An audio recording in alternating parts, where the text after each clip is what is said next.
ҳангоме ки мо як ибодат кардани ҳастем ё ки дар илм тараққӣ кардани ҳастем, дар хайр сабқат кардани ҳастем, пешво шудани ҳастем, мо бояд якум тавба кунем, гуноҳҳои худро тарк кунем ва пушаймониро барои Аллоҳ изҳор кунем ва хатогиро ҳатман накунем. Хатогии мо чизе бошад? Яъне ки қоида чи аст? Ат-тахлияту муқаддамун ала ат-таҳлия. Ҳангоме ки масалан шумо як хона гирифтед, хонатонро ремонт кардани ҳастед, пеш аз ремонт кардан хонаро чӣ кор мекунед? Хонаро холӣ мекунед. Тамоми ғурфаҳоро, тамоми ҷойҳое ки ашё ҳаст, ҳамаашро холӣ мекунед, то ин ки чӣ кунед? Ремонт кунед. Агар шумо холӣ накарда ремонт кунед, оё ремонти шумо ё ки зару зевари шумо, яъне ки хушрӯй кардани шумо ягон фоида мерасонад? Ҳатман пурра фоида намерасонад. Ремонт кардани, фасон кардани ҳастем, он ҷойро бояд холӣ кунем, аз тамоми чизҳо холӣ кунем. Мисли ҳамин инсон ҳангоме ки ибодат кардани ҳаст, савоб ба даст овардани ҳаст, ба Аллоҳ наздик шудани ҳаст, бояд қалбашро аз тамоми хабоис, аз тамоми чизҳое ки нопок ҳаст,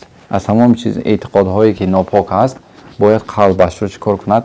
ат-тахлия, холӣ кунад. Баъд аз холӣ кардан чӣ кор мекунад?